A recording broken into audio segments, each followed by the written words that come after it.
Hey friends, thanks for joining us on this month's episode of the Go Shout Love podcast. We're super excited to introduce you to our newest friend Emery and shout love for her all of October. In this episode, Josh chats with Emery's parents, Justen and Anna Brown. You'll hear their fun story of meeting over ping pong, Anna's creative pregnancy announcement, and Emery's broad love of music.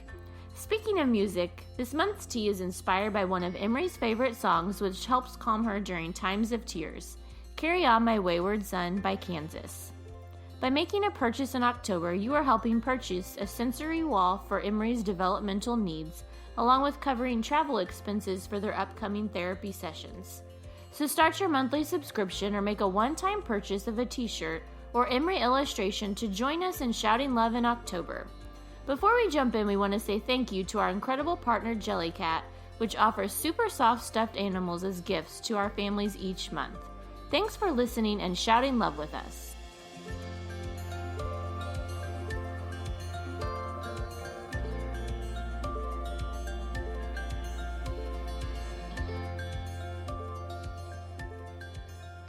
Well, Justen and Anna, thank you for letting us invade your home and spend some time with you this morning. We're so excited to introduce our corner of the world to Emery and your family and your story. Just to get started, tell us how you met and how long you've been together and married. All right. How did we meet? I got this one. We met first class of first year college, and I convinced her to play ping pong with me, to teach me. Teach you ping pong. Yeah. And Something tells me that might have been a little bit of a ruse, that you may have already had some skill in ping pong. I actually had zero skill in ping pong. She was actually amazing and still is at it. Okay. So it took me about 3 years to beat her. And right now, I win about 25% of the time. And that's after 8-something years of training. So as someone so good, do you prefer to call it table tennis? No, I'm really not that good. He's just exaggerating. Okay. Because I'm I'm picturing you in the room full of tables that are just going real back and forth, like the tournaments that are impressive. So the first day that I went to teach him ping pong, he is decked out in like this soccer jersey thing with gloves and. I had a Shevchenko jersey, red and black. I had my red and black wrestling warm-ups I had from high school. Yeah. I had gloves on, a headband. I was trying to be funny. Yeah. So you came prepared and serious and ready to learn. Mm-hmm. Yes, very. Yeah. So, that's how we met, ping pong. So was it love at first sight and ping pong match, or how long? No, it took a while. I think it was about... It took a while to convince her. She wasn't really impressed with me. I was a college student, fresh out of high school, kind of, I don't know the word for it, overconfident I know guy. some words. Yeah, she knows some words, but I'll stick with overconfident. It took about a year or 2 years before we actually started dating. Yeah. So how long ago was that? When did you guys meet? So we met in 2009. Okay. And we got married in 2012. Okay. And so then you started your life together. We're here in Atlanta, just south of Atlanta. Yep. And you guys, I think you said you both grew up kind of in this area, so you're familiar. So you went to school here around this area? He did. Okay. Yep. Tell us about finding out that you had a baby on the way. What was that like? So we were actually out of town. And I randomly got sick, and I was like, okay, obviously something's up. So once we found out, we were actually staying with a friend who was a photographer. So I called her, and I was like, hey, I want to set something up. I want to tell Justen that he's going to be a dad. And so she took us out, and she had us write on chalkboards, what we liked about each other. And I wrote, you're going to be a daddy. He wrote, I had a big heart. So she's taking pictures of us. He still hasn't seen the board. Turns it around. And he thought that I wrote, something. I love that. The way you're going to be a dad, or how you're going to be a dad one day. I like that. You didn't catch it immediately. No. It didn't click. No. I stood there for a moment, and then I started noticing when she gets emotional, her bottom lip will kind of like start to do that. And I'm like, these are just pictures. Why? Like I'm thinking in my head, these are just pictures. Why are you getting so excited about this? I'm like, And it just all of a sudden clicked. And of course, me being the stereotype male that I am, I'm like, bills, job, money. Right. We actually have the pictures in here, and the look on my face is just like. It took him a long time to even, like, there's a picture that he's just looking up thinking. Like, there's no smiling or like, wow, I'm excited. You're soaking it in. I'm a thinker. Yes. Think first, feel later. And So, that's how he found out. So once you got past the thinking part, the initial bills and all of that, and got to the feeling part, what was going through your mind at that time, thinking about your son or daughter on the way? I was completely excited. I mean, I was stoked. I actually had to give a lesson at the church service either that night or the night after. I think it was the night. Yeah, it was that night, and I was hopping all over the place, yelling at things, which isn't really me. So I was excited. I'm a family person. Yeah. How about you? How you processed it differently? I processed it really different. I mean, how long did you know before you had? It was just that day. It was just that day. Right. So it all happened in like quickly. A day. Yes. Wow. Okay. Yes. Impressive. So, because we were leaving out in a couple days, and so I knew we had to do it if we wanted to do the photography thing. So, I mean, I was kind of in shock at first. I was like, this is probably not actually true. Yeah. I mean, and I think it really didn't hit home until we had the first ultrasound and I saw, and I was like, oh, wow, okay, this is real. We're expecting we have a child on the way in around right at Thanksgiving. So we've just lived through that, and it's a life-changing thing to see that first ultrasound. Yes. It's like, whoa, this is it's real. real, yeah. Mm-hmm. So during your pregnancy, were there any signs or symptoms that pointed you to something might not be going in a normal progression? So I think it was about 16 to 18 weeks. Okay.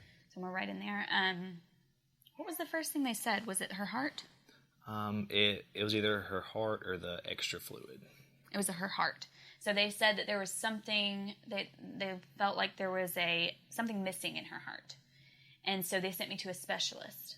And once we went to the specialist, I got monitored for a few weeks, and they were still kind of, making sure everything was good. And then it was not her heart. Her heart was fine. But then there's something in her stomach that is not developing correctly. Which was the theme of the entire process. Yes, so it may be this. Oh, wait, good news, it's not this, but hey, we found this. Yeah, so it just kept on like that for weeks and weeks. So it started with heart and then something more GI related. Yes, and then it went to, after stomach, it was a short femur. She had a really short femur. Short femur, extra fluid in your belly. Yeah. Then that went from short femur, extra fluid in belly, to extra space in the brain cavities where the brain fluid sits. From that, they said, okay, well, that's expected because your Emery's missing a portion of her brain. The corpus callosum. Yeah, so they sent us to an MRI after they said that there was ventricles that had extra fluid. We were thinking she would just need shunts. That was kind of our thought process. So they sent us for an MRI, and once they did that MRI, she didn't have extra fluid in her ventricles. It was actually that she was missing an entire part of her brain. So it's called agenesis of the corpus callosum, and it's the middle part of the brain that communicates between the two sides. So that was what she was missing. And so that was diagnosed even before she was born? Yes, that was at about 28 weeks. Okay. I think, yeah. Okay. They told me it could mean that she has some kind of syndrome, but there are people that live with agenesis of the corpus callosum and they don't know it, actually. So we kind of hung on to that. Because the primary symptoms for that diagnosis only would it be shifting from it would be brain functions? Coordination, creativity, agility, stuff like that. Okay. That would be the symptom. Gotcha. Of okay. it. So they ran some tests to check for Down syndrome. I can't remember the other syndromes that they tested for, but those all came back negative. So everything was good. She was still developing, just not on track. Mm-hmm. So then the diagnosis of Rubenstein Taby. I knew I couldn't say that right. Yeah. Rubenstein Taby. So when did that conversation enter? That did not happen until after the birth. Okay. Yeah. We knew something was going to be up, so we chose the best hospital around for the NICU because we figured there'd be some kind of stage just based off of our experience so far. So we had everybody on standby, everybody ready. Birth went great. Went just fine. We had Emery for the first night. And then we started experiencing feeding difficulties. She started kind of choking on her milk that we were trying to give her. And I believe the diagnosis came maybe a day or two. No, it was 2 weeks. 2 weeks. That night, whenever she started having the choking spell and everything, then they took her to the NICU. It was kind of just a surreal experience. Everything was kind of a blur. Looking back now, what was the hardest part of those 21 days? And then maybe what was the most peaceful part, if that makes sense? Was there any thing or people or situation in that season that you can look back and see that really helped us through that moment? Well, I know mine, and they're both kind of combined in the same moment. Sure. We were in the first NICU, and it was, 1 a.m., 2 a.m. something, and I was cleaning the pump parts for Emery's milk. And I went outside of the curtains to wash the pump parts, and Anna was on the inside. And she was trying to sing to Emery, trying to calm her down. That instant, just everything, I've been holding it good for the entire time. That instant, just everything hit me all at once. I kind of understood everything that was going on and the potential for everything. Yeah. So that was the most trying time for me right there. So after I had my 1 or 2 tears, I just kind of breathed a little bit, and the peacefulness happened right after that. Yeah. Yeah. What a cool moment to relive, because I can just tell you're both solid people, and to be in this journey together, to be reminded of or really soaking in the reality of what you're living through and the potential of challenges to come, but to also hear the voice of your wife, to know that you're in it together, and that there's just a cool factor to me in that. Yeah. Well, she has a beautiful singing voice. She won't say You're that. exaggerating a lot during all this. No, you are good at ping pong, and you have a beautiful singing voice. Right. But man, it was just chilling to me. Yeah. Like I cried right there on the water fountain. Yeah. Yeah. What about for you? So for me, the hardest part was the NICU being day in, day out. You never know what's going to happen. You go in and it could be great. And in one moment, her oxygen starts dropping and she starts having a spell that all these nurses are crowding around and trying to, do everything they can to get. It's just so unstable. You never know what is going to happen and if it's going to be good or if it's going to be bad. And that anxiety piece of it is just, it's hard. Sure. It's very hard to just go somewhere every day and not know if it's going to be good or bad, if you're going to be able to bring your child home or if you're just going to have to leave her again overnight. And it's just so hard to leave them there at the hospital when you're not with them. Yeah. But there was a point in time, I think it was right after her diagnosis, that I realized I started seeing the families around me. Instead of just Emery, I saw all these other families coming in the NICU doing the same things we were, and holding their child and singing to their child, playing with their child. Sometimes they couldn't pick them up. I started noticing the nurses even more, and they were absolutely amazing and so supportive. And so once I kind of came out of our shell and what was happening to us and realizing that everybody else was going through some of the same exact things that we were, that was my kind of peaceful moment that kind of helped me get through the rest of that time. Yeah. New parents are notorious for information overload anyway. Yeah. Trying to learn all you can to make sure you're doing the right things, and then to add in a diagnosis like this. How did you cope with that? One of the big things that helped us with that is one of our nurses at the first NICU. She just happened to be there at the same hospital 7 years ago, I think, 7. And another family who had a kid with Rubinstein-Tabby syndrome was in that same NICU, and Karen happened to remember that. Wow. Karen gave Anna their number, and they connected through there. Wow. So immediately we were connected with a family that understood, that helped us through, that had the same stuff going on. Exact same situation down to a T. Wow. That same stuff. So that was the first.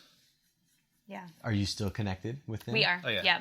We stay connected. so cool. So whenever Karen introduced us to this family, she then introduced us to an entire Facebook group that is for Rubinstein-Tabby kids, for their families, friends, everything. Yeah. And once we got connected with that was a turning point. I mean, we started realizing what we needed to do, how we needed to handle things. Because at first, we had no idea. I mean, the doctors were actually pushing her to do oral feeds, and she was actually aspirating. We didn't know it at the time, but she was aspirating.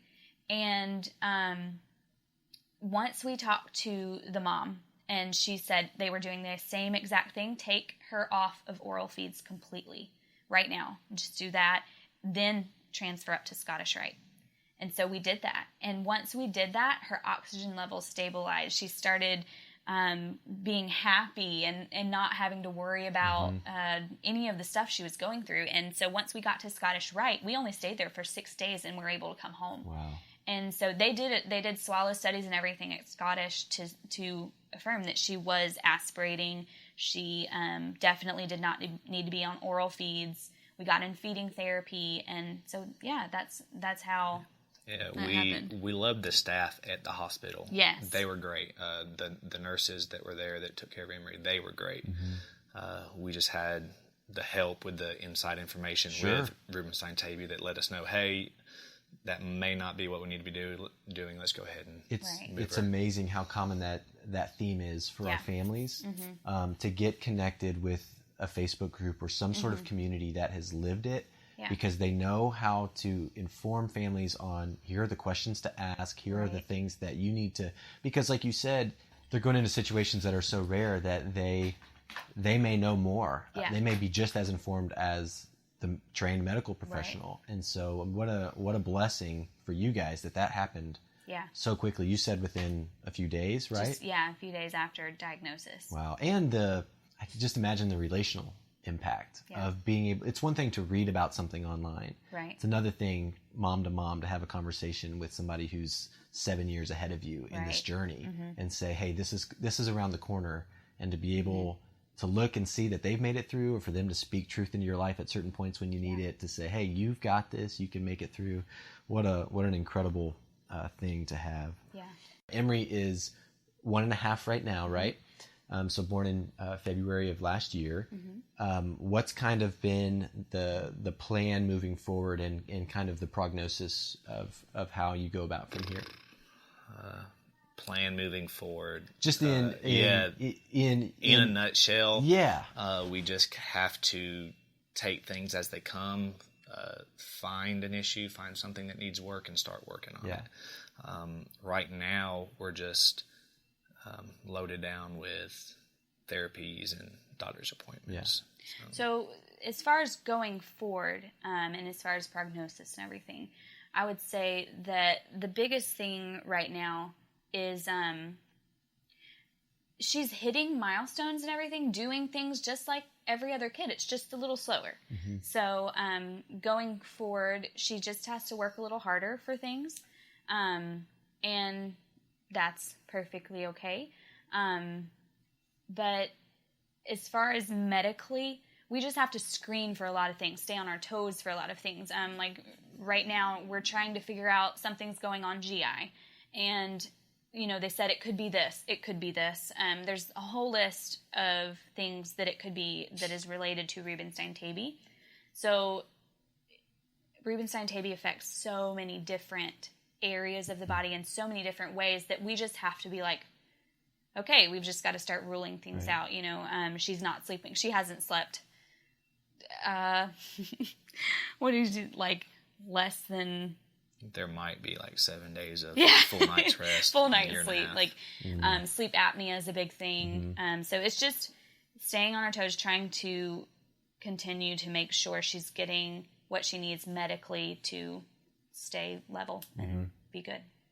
So redesign TABI can affect a broad spectrum of things. Yeah. What are some of the things that you've identified so far that kind of are the biggest struggles for her at this point? So the biggest struggle will be feeding.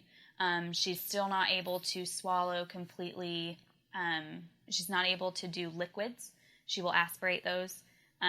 She's able to do purees. The issue with that is she gets tired at a certain point and just doesn't want to swallow anymore, and she'll only take like maybe 1 to 2 tablespoons. So feeding is the biggest one for her, of course, then reflux. Hearing right now. Yeah, hearing. She does have mild to moderate hearing loss. We've got hearing aids for that. We have a surgery coming up in about a month or month and a half, strabismus surgery for her eyes, correcting her alignment in her eye. The reflux, and then sleep is a big issue. And that's pretty common? It is common for a lot and not common for others. I mean, it's just so broad, and a lot of parents have the same issues. Some do not. The sleep apnea is a huge issue, though. That's pretty common. It depends on what treatment is there, which, what interventions they can use, that kind of thing. So sleep apnea is pretty common with that. Reflux is common. And then Emery's, I think that's her biggest, like eyes, ears, and then the So just sleep. keep working on the things that you're aware of, and to keep an eye out for potential red flags that might mean something. Other things being uncovered as she grows older. Gotcha. So tell us a little bit about how both of these diagnoses have impacted your just daily life. What does life look like differently because of that otherwise wouldn't, be the case?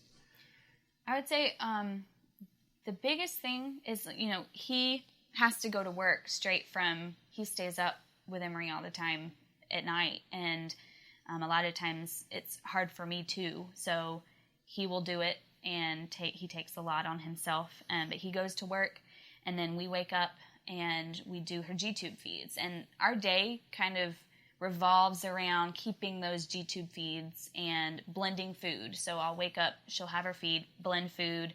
A lot of the times we'll have doctor's appointments to get to, so we pack everything up, and in packing everything up, you feel like you have to take so many things. I mean, you have to take G-tube care tools, and you have to take your food, you have to take everything pretty much. So pack up, go to a doctor's appointment. We'll come back, normally have some kind of therapy to get to. She has 4 feeds during the day, then she gets water in between them. And so there's a constant motion of having to do things. Yeah. And as far as the doctor's appointments, we have at least 2 a week, sometimes more. So, Anna, you stay home with her. Are you able to get to a lot of the doctor's appointments, or yes? So tell us a little bit about your work situation, and have they been flexible with you, all the different things that come up? My work situation is about as good as it can be, without having just one of those build my own schedule deals. Right. I work at the Chick-fil-A up the road. I'm one of the managers there, and a really great team, super great boss. Anytime anything comes up, I can always rearrange things exactly how I need them. Just recently, my operator said, I'm going to change your schedule to 7 to 4 most days. Work whatever nights you need to, and if you need anything, tell me.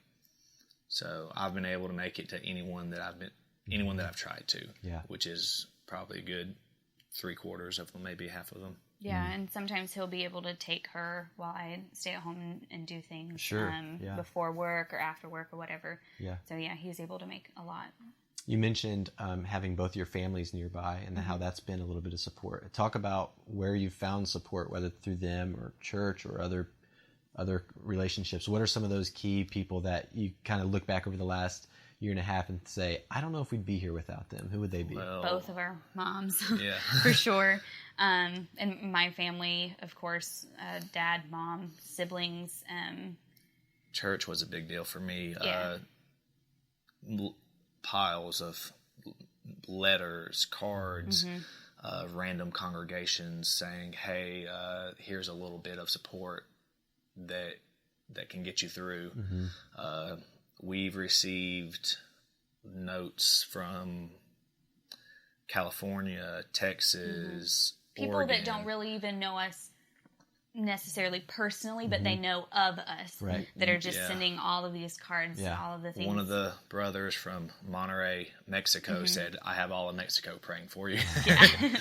Yeah. Justin, if you could go back to that guy holding your sign and reading another sign and just coming to grasp with that you're going to be a father, if you could tell that Justin from 2 years and change ago something, what would you say to him?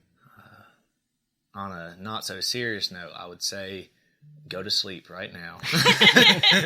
Take advantage of every 8-hour sleep night you can You get. think you're tired now. Yes. You have no idea. Yeah. You think you're tired now. Besides that, I wouldn't say to change anything. I mean, I would just say do the best you can. Help every chance you get, and it'll be fine. I don't have anything that I'd change. Anna, how is the guy sitting next to you different than the guy that you played ping pong with? Oh, wow. So he's still the same goofy, funny, fun guy, but he's matured so much, and when you're married, you both change. Sure. And you mature, and I couldn't be more thankful for who he is now. Having me with, health issues that I have to manage, and then Emery, he never stops helping. He will do whatever he can for us. And that kind of guy that is so selfless and never thinks of himself, I'd say that has changed a little bit, just a tiny bit from who he was before. What kind of beauty have you seen through Anna and her becoming a mom? Anna was already the type of person who put others before herself. She majored in special education. I mean, she's worked with kids and for kids all the way up until her pregnancy. To see something that she already was multiply times 50 with Emery. She talks about her health issues. That is a huge struggle for me to get her to do anything about her issues when there is Emery and all the things that she needs. Seeing someone really not just feel for others more than herself, but to do for others more than herself, that's the biggest thing that I appreciate about her. And it's hard to put into words the amount that she puts into Emery and myself more than herself. Yep. Anna, you mentioned your health issues. If it's okay, let's just chat about that for a second. So you recently were diagnosed with Lyme disease. Yeah. How did that come about? So for years, I've always had just random things that doctors really couldn't explain. They would say, it's probably just anxiety, or it's probably just food allergies, or something like that. So I just, went on as best I could with everything. And eventually it just years, progressed. you said, right? Yeah, for years. At least 6 now. Eventually it got to the point where I was having symptoms that were mimicking MS. So my entire left side would go numb, and I wouldn't be able to move correctly. I would have to kind of drag my leg. I was having dizzy spells, not being able to walk, that kind of thing. So it got so severe that they finally did more in-depth testing, and they found out that I had Lyme disease. So this was after Emery was born, yes. right? So even the pregnancy maybe magnified some of those symptoms and issues to the point where, okay, after some of those symptoms were still there after pregnancy, then it kind of got the doctor's attention that something serious was going on. What kind of treatment plan do they have you on, and is it helping, and how does that impact your daily life? So with chronic Lyme disease, it's going to be different than the acute Lyme disease, which is what you would get if you had a tick bite, had symptoms right then, and then got treatment for it. That's easier to help. Now, when it's chronic Lyme, it's a whole different ballgame. So it went left untreated, and now it's kind of created a more serious situation. Yes. Yeah. So, that's a different ballgame. I found a Lyme doctors, it's ILADS, it's International Lyme and Disease Association, and they are credited through there. It's a doctor, and they treat it completely different from a traditional standpoint. The traditional standpoint is you just need 30 days of antibiotics and you're good. That does not work. At this point in the chronic Lyme stage, you have to attack it with several different medicines, several different supplements to support the body. I take a lot, and I'll have really good days, and there are medicines that allow me to have really good days. Then there are really bad ones, and you never really know what the day is going to be. So it's hard to manage or stabilize. Yes. It's just kind of take each day. And if something happens, like Emery's surgery coming up, or if we're running all week long and I'm not resting, no rest, stress, anything can kind of magnify it. So anything like that, which is, we live with no rest and we live with stress. Which is hard for you to manage, because one of the bigger symptoms is fatigue. She'll start the day off drained, work through the day, fighting it. I'll be able to help what I can, but then just like a few days ago, ER visit at 9 p.m., don't get back till 5 a.m., and has to start the next day. Right. On top of extra time requirements and energy requirements that Emery's diagnosis brings, you have your own that you're managing as well, and I can only imagine that treatment costs and all those other things just keep piling up. If you don't mind, share a little bit about, from a financial standpoint, how both of those situations have impacted your family, and also, what are your greatest needs right now, that from an out-of-pocket expenses that other people could rally around and help support? First to say, I don't think that we'll be in the all right spot that we're in now if it wasn't for the support of random family members, her parents, my mom. We received her boss before she got pregnant would send us help. The congregation we attend gave us some support, and without that to start off with, for all the driving equipment, random medical, we wouldn't be where we're at now. So with Lyme, unfortunately, because insurance and the CDC is they have their own idea of what treatment should look like, and it does not work. Unfortunately, the doctors that you have to go to in order to get treated for chronic Lyme most of the time are not covered by insurance.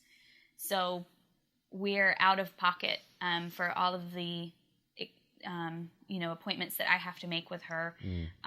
We are out of pocket for the prescriptions, and there are a lot plus supplements. And so it is a huge expense. And I have a hard time with that, because I feel like it's hard for me, because I just don't like that you're doing something for yourself instead of... I'm costing our family, basically. And that's a hard thing to kind of juggle. But so all of my stuff is completely out of pocket. Emery's stuff, most of it is covered by insurance. There are things like some prescriptions that insurance won't cover. They're the blended diet, which, we buy food, we make the food. everything. So that's not covered. Right. You talked a little bit about her surgery coming up. Tell us a little bit about that. So she's going to have 2 surgeries actually coming up. The first one is going to be a tear duct probe, and that is just to unblock her tear ducts. She just has blocked tear ducts. She's had that since birth. Okay. So first is that one, and then the next one is strabismus surgery, which is eye muscle tightening, basically.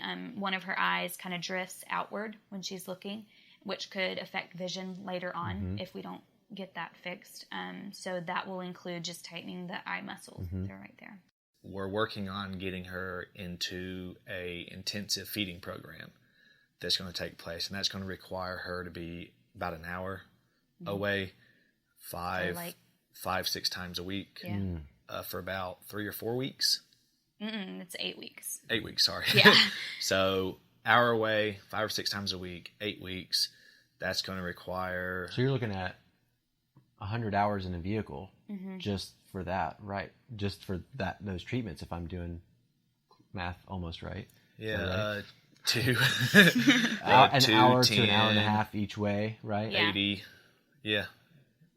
Wow. Yeah. So that's going to require a lot of gas. you driving, and a lot of me rearranging my work schedule to where I can try to take some of that. And so the goal of that would then be to help her actually be able to eat solid foods and go through that. Yeah. And so 8 weeks of the feeding therapy. Okay. You mentioned, and it was evident in watching her bounce to the music, that she has a love for music. And you mentioned some key songs. Oh man, from birth almost. I remember a whole lot of sleepless nights, whole lot of what can we do to help her be comfortable, go to sleep. Her favorite up to date, and this has been the case for about a year, for the year and a half she's been here, is Carry On My Wayward Son by Kansas. That's so awesome. That's her number one. I'd probably put Yakety Yak by the Coasters, number 2. Bad Moon Rising by Creedence Clearwater Revival, I think. I can't remember. So Bad Moon Rising. Well, her parents are not letting her down in her exposure to music. Oh, no. That's most of this. That comes from is him. A lot of the older stuff, like the vintage stuff, that's from me. So she has a well-rounded. Yeah. Her taste even go as far as Wheels on the Bus. Yeah. Those classics the Duck too. song. To Modest Mouse and Blink 182. Yeah. I mean, there's something about a certain type of voice. I think she likes the harmonies. I think she likes the higher pitched voices. Yeah, she likes the keyboard music. for some reason. Yeah, it's so funny because we'll go to a doctor's office and she'll be so upset. My favorite activity. Go ahead, you can tell it. My favorite activity is telling the doctor she loves music, and the same response happens. It's the, "Oh, you're just a parent. All kids love music." Right. No, you don't understand. And like they're holding her down. She's strong as a bear. I called her Little Bear for a while because every doctor will say, "Wow, she's strong." They're holding her down, pricking her thing. She's crying, and I'll just wait for it, and then I'll slide my phone up there. Click, stops crying, giggling instantly, and every time they're like, "Oh wow, she really does like music." I really do know what I'm talking about as for that. Yeah. So specifically, Carry On My Wayward Son, how does that, in addition to her just loving it, how does that song resonate with you, with your family's story? Kind of strange that it is that song, considering the entire, one of the themes of the song is just carry on, continue going. Yeah. Eventually there will be rest, but as for right now, keep moving. And a couple other songs that are kind of in that same category are Don't Worry, Be Happy, as she loves that one, and 3 Little Birds. Yeah. And so those 3 songs, there's so many hospital visits that we've been to that we play those. We play her playlist, and it's kind of funny because all of the messages really are like, carry on. Modest Mouse, float on. Yeah, like, everything's gonna be don't all right. worry about a thing, stuff like that. So it's kind of become the soundtrack to your life. Yeah, it has. So, yeah, it really resonates with us. And it's a winner of a playlist. Yeah.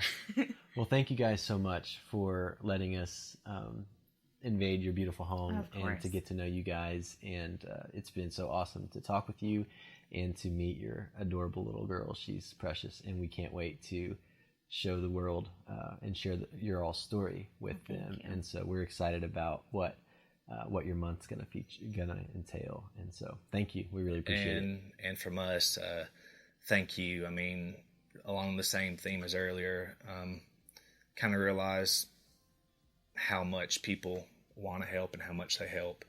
And from us, thank you for all that you guys are doing. And it's going to be a blessing to us.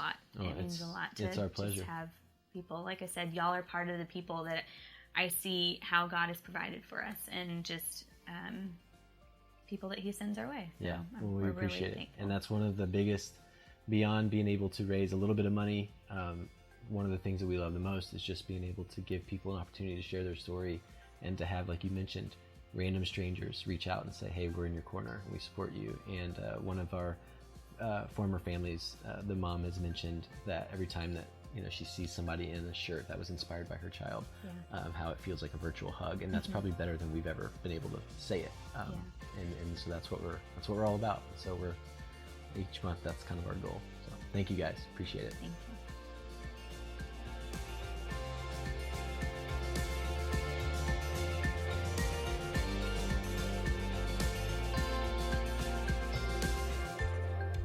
At Go Shout Love, we do amazing things for amazing families with kids on rare medical journeys. Each month, we shout love for a featured family through the sale of creative apparel inspired by the child. This month's tee is inspired by one of Emery's favorite songs, which helps calm her during times of tears, Carry On My Wayward Son by Kansas. Your purchase in October will help cover the cost of a sensory wall for Emery's developmental needs, along with travel expenses for upcoming therapy. So head over to our website at goshout.love to grab a carry-on tee, start your monthly t-shirt subscription, or an illustration of Emery. Thanks for listening and supporting Emery and her family. Until next time, keep shouting love.